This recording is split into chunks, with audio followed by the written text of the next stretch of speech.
মোরা একটি ফুলকে বাঁচাবো বলে যুদ্ধ করি, একটি মুখের হাসির জন্য অস্ত্র ধরি। এমন অসংখ্য বীর যোদ্ধা ৭ কোটি বাঙালির মুখে হাসি ফোটাতে ১৯৭১-এ অস্ত্র ধরেছিলেন। এনটিভির আয়োজন সেসব মুক্তিযোদ্ধাদের নিয়ে, মুক্তিযুদ্ধের বীর ও বীরত্ব গাথা তাদের নিয়ে অনুষ্ঠানে স্বাগত জানাচ্ছি আমি হাসান মাহমুদ। আজ আমাদের সাথে উপস্থিত রয়েছেন একজন বীর মুক্তিযোদ্ধা, যিনি তার বীরত্বের জন্য খেতাব পেয়েছিলেন, বীর উত্তম ভূষিত হয়েছিলেন।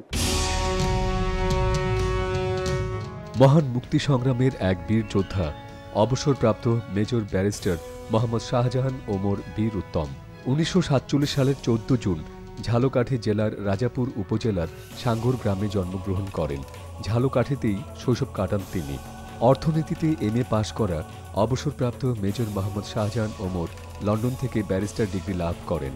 তৎকালীন পাকিস্তান সেনাবাহিনীর কর্মকর্তা শাহজাহান ওমর ১৯৭১ সালের ১৪ আগস্ট পাকিস্তান সেনাবাহিনী পরিত্যাগ করে জীবন বাজি রেখে শিয়ালকোট বর্ডার দিয়ে ভারতে যান এবং স্বদেশে ফিরে মহান মুক্তি সংগ্রামে যোগ দেন। ৯ নম্বর সেক্টরের কমান্ডার মেজর জলিল তাকে বৃহত্তর বরিশালের অধিনায়ক হিসেবে নিয়োগ দেন। তিনি বরিশাল এলাকায় একের পর এক পাকিস্তানি সেনাদের উপর আক্রমণ চালিয়ে তাদের দিশাহারা করেন। ঝালকাঠির নলছিটির চাচৈর যুদ্ধে পাকিস্তানি হানাদারদের বিরুদ্ধে অসামান্য বীরত্বের স্বাক্ষর রাখেন তিনি। চাচৈর যুদ্ধের পর রাজাপুরের যুদ্ধে তিনি পাকিস্তানি হানাদারের গুলিতে আহত হন। তার নেতৃত্বে বেশ কয়েকটি অপারেশনে বিজয় পায় মুক্তিবাহিনী। সাহস ও বীরত্বের জন্য ব্যারিস্টার মেজর মোহাম্মদ শাহজাহান ওমরকে সরকার বীর উত্তম খেতাবে ভূষিত করে। মেজর হিসেবে অবসর গ্রহণের পর তিনি রাজনীতিতে যোগ দিয়ে ঝালকাঠি ১ আসন থেকে ৩ বার সংসদ সদস্য নির্বাচিত হন। ২০০১ সালে জাতীয়তাবাদী দল বিএনপি গঠিত সরকারের আইন প্রতিমন্ত্রীর দায়িত্ব পালন করেন তিনি। আমাদের সাথে রয়েছেন ব্যারিস্টার মেজর শাহজাহান ওমর বীর উত্তম। স্বাগত আপনাকে আমাদের অনুষ্ঠানে। ধন্যবাদ। আমরা প্রথমে আপনার কাছে জানতে চাচ্ছি যে আপনার জন্ম, বেড়ে ওঠা, শৈশব কৈশোরের গল্প যদি আমাদের একটু বলেন। কোথায় আপনার জন্ম, কোথায় বেড়ে উঠেছিলেন, সেই সব গল্পগুলো। আমার জন্মস্থান সাবেক বরিশাল জেলার রাজাপুর থানা, বর্তমানে ঝালকাঠি জেলা। ওখান থেকে আমি মেট্রিক পাস করে বরিশালের বিএম কলেজ থেকে ইন্টারমিডিয়েট সায়েন্স পাস করি। অবশ্যই দোনো পরীক্ষায় আমার প্লেস পাওয়া ছিল। তারপর ইকোনমিক্স অনার্স ঢাকা আসি। ঢাকা ইউনিভার্সিটিতে 1 বছর পড়াশোনা করে 1967 সালে পাকিস্তান আর্মিতে যাই। 41 PM লং কোর্স। সেখানে 2 বছর ট্রেনিং করার পরে আমি কমিশন প্রাপ্ত হই এবং 1971-এর 14ই আগস্ট পর্যন্ত পাকিস্তান সেনাবাহিনীতে কর্মরত ছিলাম। আমার লাস্ট র্যাঙ্ক ছিল ক্যাপ্টেন। 1971 সালের মার্চে 25-এ কালো রাতে হানাদাররা আমাদের দেশের উপর আক্রমণ করে। তখন আসলে আপনি কোথায় ছিলেন এবং তখন আপনার মধ্যে মানে দেশে আসার জন্য তাগিদ অনুভবটা কখন করেছিলেন? Very interesting question. দেশ তখন উত্তাল টালমাটাল। আমি তো পাকিস্তানে 25শে মার্চ রাত্রে ধরে নিয়ে গেছে, তো উই ডু নট নো। 26শে মার্চ আমাদের অফিসার মেসে অফিসার্স, পাকিস্তানি অফিসার উল্লাস, আনন্দ ফুর্তি। কী ব্যাপার? গালি দিয়ে বললো শেখ মুজিবকে অ্যারেস্ট করা হয়েছে, ধরে নিয়ে এসছি। আর 27শে মার্চ বলল এই ইঁদুরেরা নাকি সিংহের সঙ্গে যুদ্ধ করবে। জিয়া নামে একটা ইঁদুর আছে, সে নাকি একটা ভাষণ দিছে আমাদের সঙ্গে যুদ্ধ করবে। একে মহাফুর্তি। পাকিস্তান আর্মি কত বড় আর্মি, একজন মেজর কত সময় নিয়ে যুদ্ধ করবে, পাকিস্তানি বুঝতে পারেনি এটা জনযুদ্ধ। এই যে উল্লাস। তো জিয়াও আমার টিচার ছিল পাকিস্তান মিলিটারি একাডেমিতে। আমরা খুব মর্মাহত হলাম। তো পরদিন আবার বিবিসি থেকে শুনলাম জিয়া বলছে যে I major Zia declare independence. প্রথম নিজেই বললেন অ্যাজ প্রফেশনাল হেড, পরের বার বললেন on behalf of our great leader Sheikh Mujibur Rahman. তো তখন বললাম যে যখন জিয়া সাহেব একটা অ্যানাউন্সমেন্ট করেছে, প্রক্লামেশন করেছে, নিশ্চয়ই তার যুদ্ধ শুরু হয়ে গেছে। এই আমরা পরিকল্পনা করতে থাকলাম কীভাবে। ইন্ডিয়াতে আরও দেখতাম যে কিছু পাকিস্তান আর্মির অফিসার আমাদের ওই যে ক্যান্টনমেন্টে আমরা ছিলাম, ওরা বাংলাদেশে আসতো এবং প্রচুর টাকা পয়সা নিয়ে যেত। এবং আমার আত্মীয় স্বজন থেকে, তখন তো আর মোবাইল ছিল না, টেলিফোন সম্ভব ছিল না, চিঠিপত্রের মাধ্যমে জানতে পারতাম দেশে অরাজকতা, খুন, ধর্ষণ, লুট এগুলো হচ্ছে।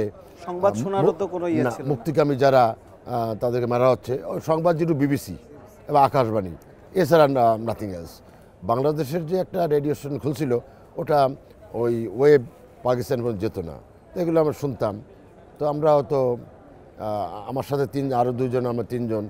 আমার আগে 25শে July colonel Manzur, major Taher, major Ziauddin, major Abdul Gani Patwari, তারা 25শে জুলাই চলে এসছে।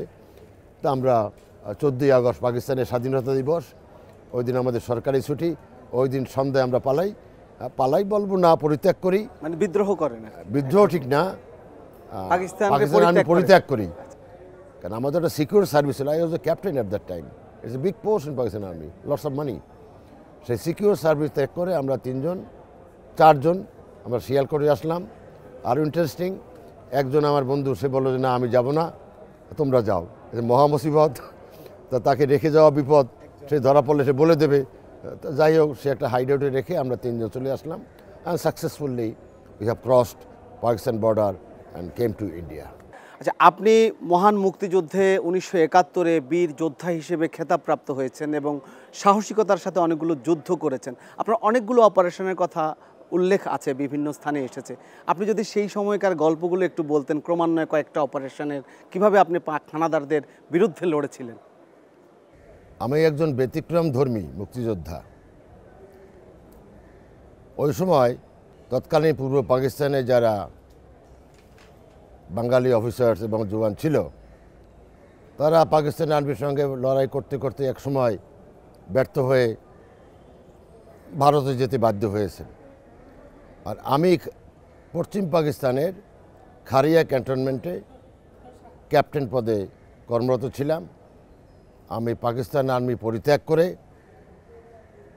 ভলান্টারিলি পাকিস্তানের সিয়ালকোট থেকে জম্মু অ্যান্ড কাশ্মীরে এক রাত্রে 27 মাইল হেঁটে আমি ভারতে অনুপ্রবেশ করি এবং 4-5 দিনের মধ্যে ক্যালকাটার 8 থিয়েটার রোডে আমাদের জেনারেল ওসমানী সাহেবের কি বলে অফিস ছিলেন, ওখানে জয়েন করি। তিনি আমাকে আমার অতীত ব্যাকগ্রাউন্ড দেখে আমাকে 9 সেক্টরে পোস্টিং করলেন। আমার কমান্ডার ছিলেন মেজর এম এ জলিল। তিনি আমাকে বরিশাল বিভাগের, বর্তমানে বরিশাল, ভোলা, পটুয়াখালী, বরগুনা, পিরোজপুর, ঝালকাঠি, এই 6 জেলার বর্তমান যেটা বরিশাল বিভাগ, আমাকে সাব সেক্টর কমান্ডার হিসাবে নিয়োগ দিলেন। আমি 26শে আগস্ট সেখান থেকে 60 জন মুক্তিযোদ্ধা নিয়ে পশ্চিমবাংলার বাগদা বর্ডার থেকে বরিশালে আমি আসি এবং 26শে আগস্ট থেকে আমার যুদ্ধ শুরু হয়। প্রতিদিন যুদ্ধ ছিল, কারণ আমি যখন বরিশালে পদার্পণ করলাম, একটা বিরাট নিউজ হয়ে গেল যে ইন্ডিয়া থেকে ওমর সিং নামে এক লোক আসছে, এক যোদ্ধা আসছে। আমাকে ডাকতো ওমর সিং, ভাবতো পাকিস্তানিরা। অ্যাকচুয়ালি আমি তো বাঙালি ছেলে। তো আমাকে 27শে আগস্ট আমার উপর আক্রমণ করলো। আমি তখন বরিশালে উজিরপুর থানার হাতরা নামে এক গ্রামে অবস্থান করছিলাম। উপর থেকে প্লেন, নদীতে গানবোট এবং পদাতিক সৈন্য, সাথে তৎকালীন ইপিআর, রাজাকার, পাকিস্তানি সেনা তো আছেই। সেটা আমার জীবনের প্রথম যুদ্ধ। সত্য বলতে কি, আমি নিজেই ঘাবড়িয়ে গেছিলাম। পর আমার সাথে 4-5 জন এনসিও, নন কমিশন অফিসার, ওই নায়েক, হাওলদার ছিল। ওরা বলে, স্যার ঘাবড়াবেন না, আপনাকে এই যুদ্ধ জিততে হবে, তাইলেই আপনি আপনার কমান্ড অ্যান্ড কন্ট্রোল এস্টাবলিশ করতে পারবেন, অন্যথায় আপনার 23-24 বছরের এক যুবক আপনাকে কেউ মানবে না। আমি কথাটা গ্রহণ করলাম এবং আমরা ওকে, লেটস গো অ্যান্ড ফাইট। আমাদের সঙ্গে রকেট লঞ্চার ছিল। আমরা রকেট থেকে গানবোটে ফায়ার করলাম। একটা গানবোট ডুবে গেল। ওদের সঙ্গে 4-5টা মোটর লঞ্চ ছিল, সেগুলো ডুবে গেল। পাকিস্তানিরা গানবোটে পালিয়ে গেল, কিছু আমরা ওখানে নদীতেই ডুবিয়ে মারলাম এবং রাজাঘাত মারা গেল, কিছু ধরাটরা হয়ে গেল। এবং এইটা BBC,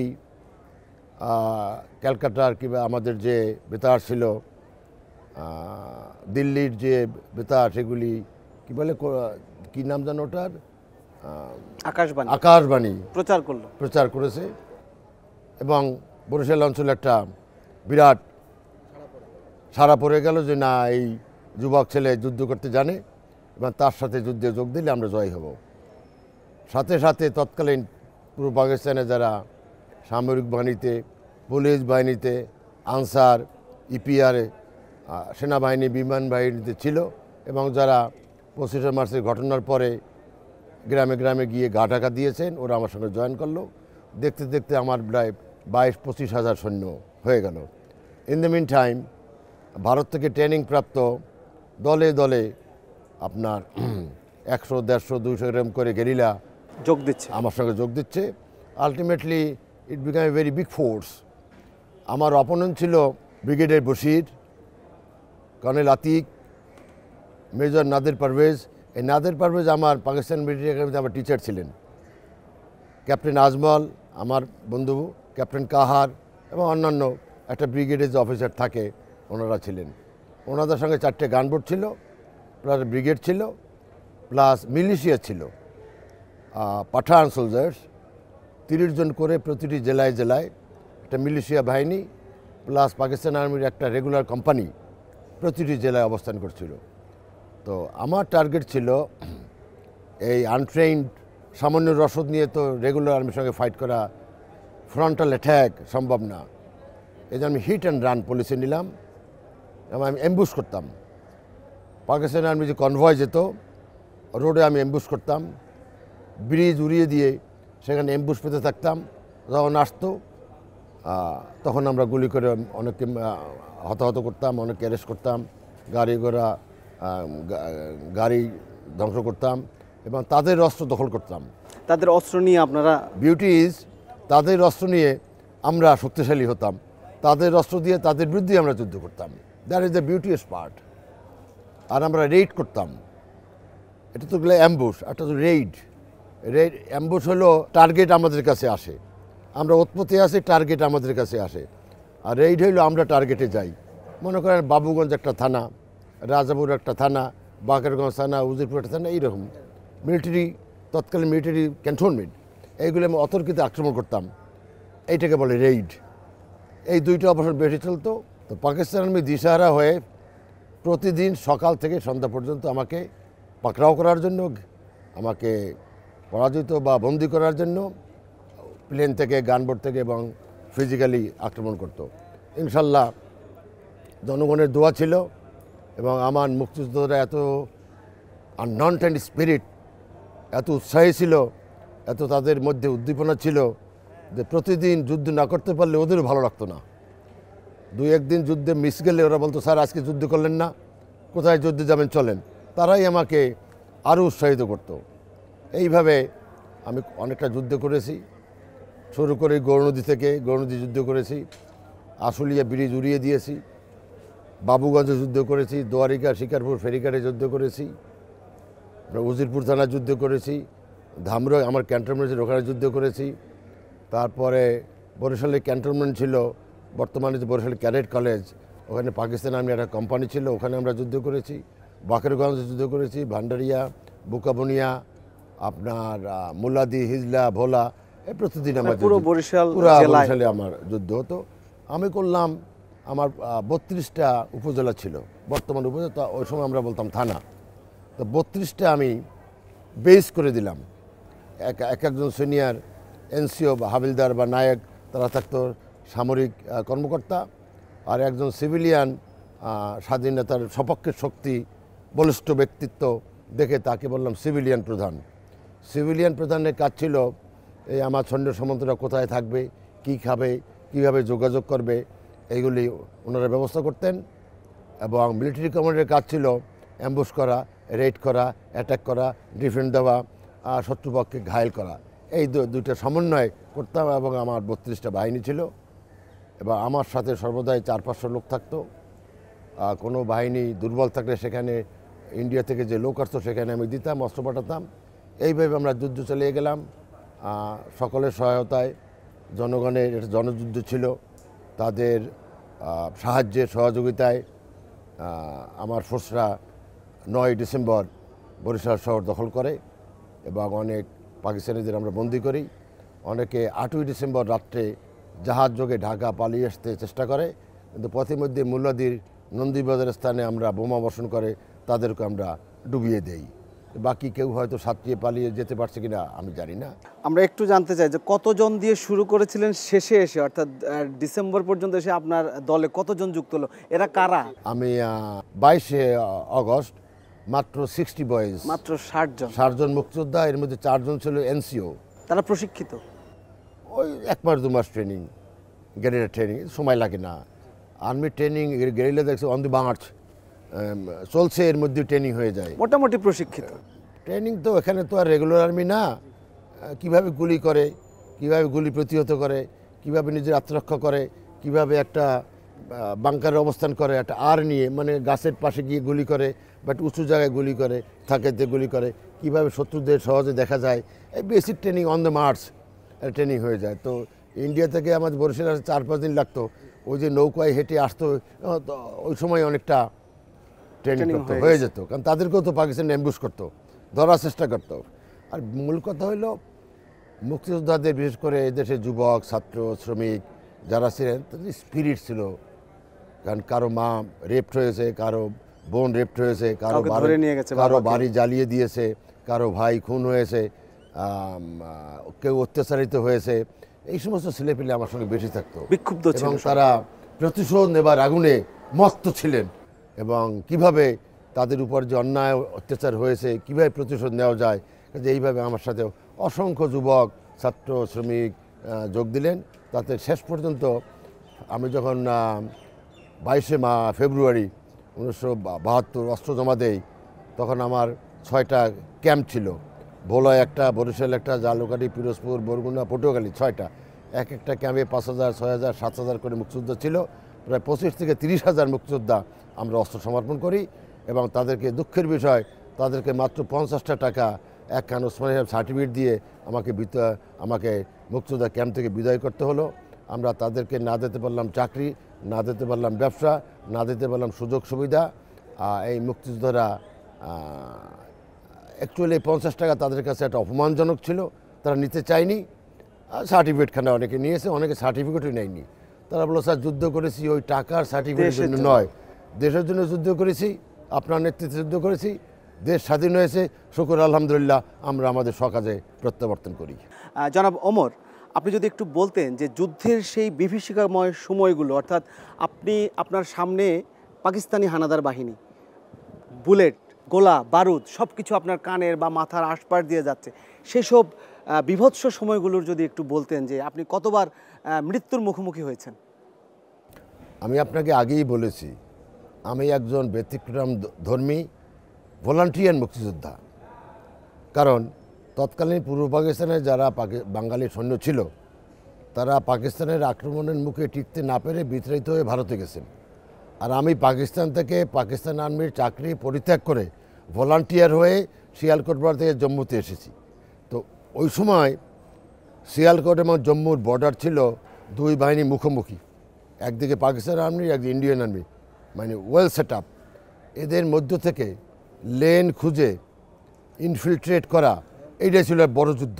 any time I could be killed by Pakistani as well as by Indian, কারণ কে কোথায় নোবডি নোজ। দুই পক্ষ থেকে আপনার উপর আক্রমণ আসতে পারত। তো শুকর আলহামদুলিল্লাহ, আমরা 3 জন ওই ফাঁকে ফোকরের মধ্য দিয়ে একটা নালা, আইক নালা, 7 বার আমরা ক্রস করেছি, অনেক গভীর নালা। ক্রস করার পরে ভোরে যখন একটা আখ খেতে আমরা লুকাইলাম, দেখি একটা সিগারেটের প্যাকেট, লেখা দেখি মেড ইন ইন্ডিয়া। তখন ভাবলাম আমরা ইন্ডিয়ার ভিতরে চলে এসেছি। তারপর আমরা ইন্ডিয়ার কাছে বললাম যে আমরা পাকিস্তানি অফিসার, এরকম আসছি। এইগুলো আমার প্রথম যুদ্ধ। দ্বিতীয় যুদ্ধ হলো অগস্ট মাস। তারা আপনাকে ভালোভাবে গ্রহণ করে, ইন্ডিয়ান আর্মি। ওরা বললো লড়কে লেঙ্গে বাংলাদেশ, নাচ গান শুরু হয়ে গেল, হেলিকপ্টার আসলো, আমাদের জম্মু হেডকোয়ার্টার নিয়ে গেল। দ্বিতীয় যুদ্ধ হলো ইন্ডিয়া থেকে বাংলাদেশে আবার ঢোকা। একবার তো পাকিস্তান ইন্ডিয়া ঢুকলাম, এবার ইন্ডিয়াতে বাংলাদেশে ঢোকা স্বদেশে। তখন তো পাকিস্তান আর্মি ওল্ড প্রস্তুত, সবখানে আছে। তো সেটা ইনশাল্লাহ সফল কাম হলাম, এবং 26শে আগস্ট আমরা বরিশাল প্রত্যাবর্তন করলাম।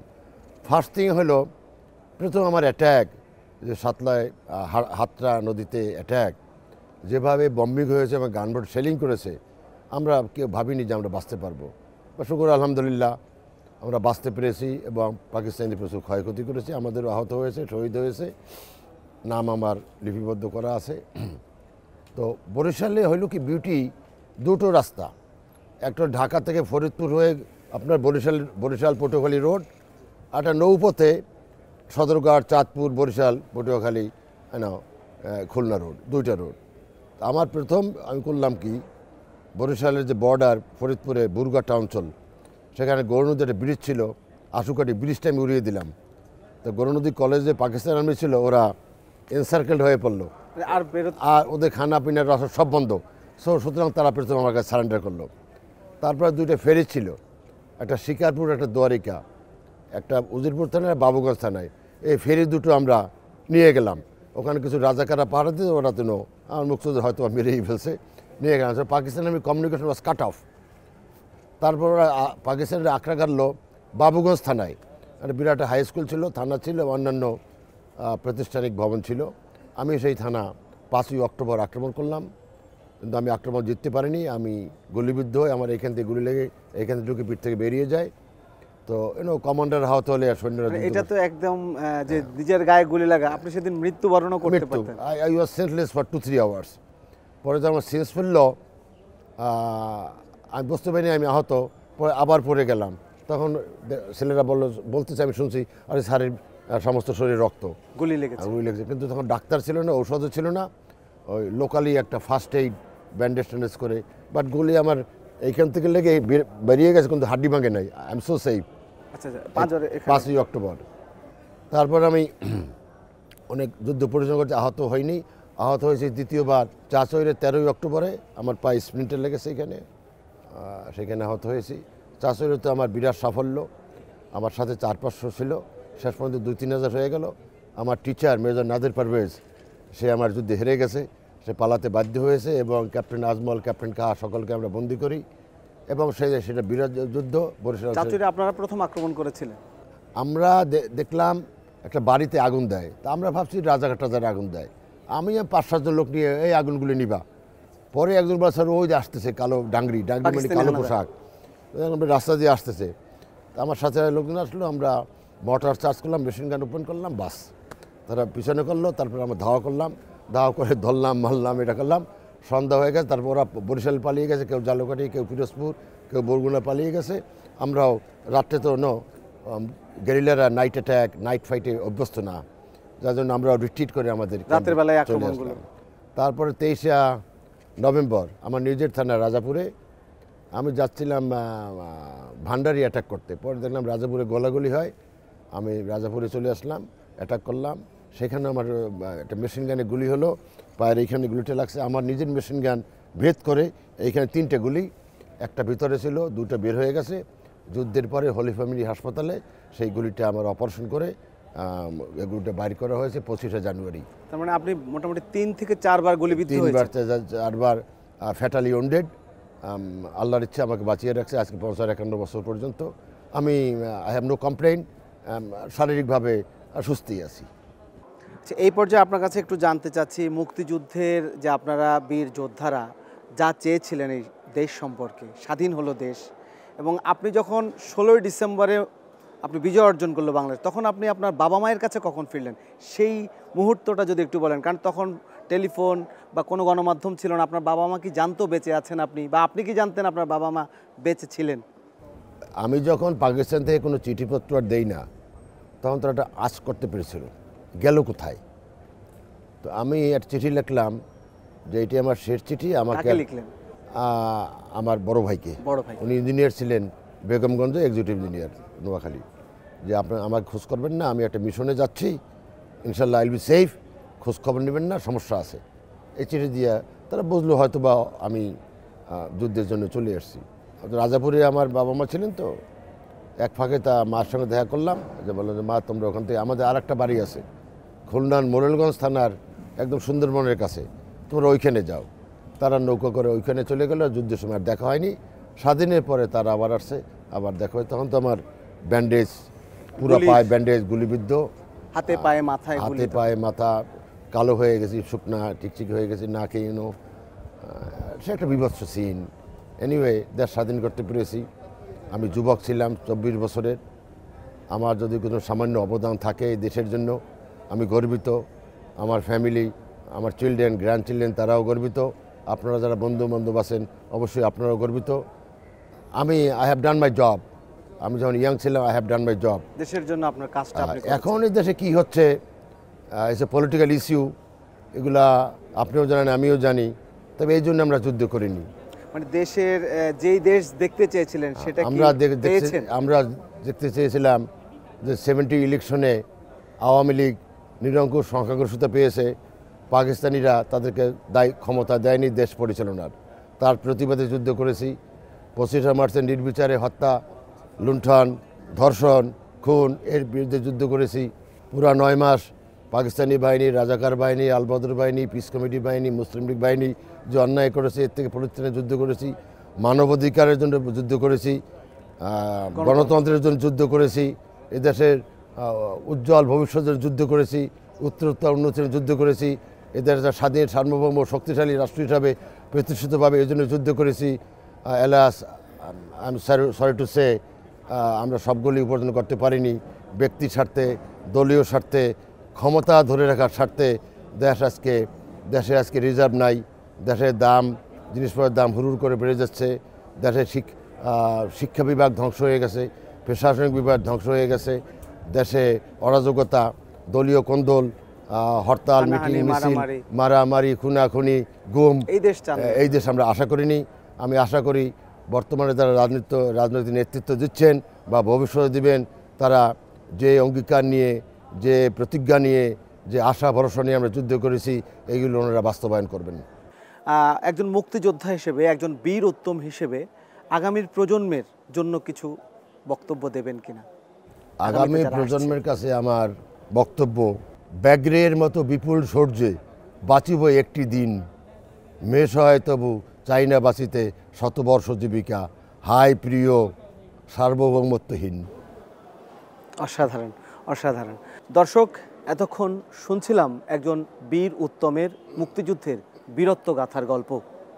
মহান মুক্তিযুদ্ধে নিজের জীবন বাজি রেখে এই যোদ্ধারা এই 56,000 বর্গমাইলের বাংলাদেশকে স্বাধীন করেছিলেন, হাসি ফুটিয়েছিলেন 7 কোটি বাঙালির মুখে তৎকালীন। আজকের মতো বিদায় নিচ্ছি এই অনুষ্ঠানে। পরবর্তী অন্য কোনো অনুষ্ঠানে আবারও আপনাদের সাথে দেখা হবে, কথা হবে। সে পর্যন্ত সবাই ভালো থাকুন, সুস্থ থাকুন।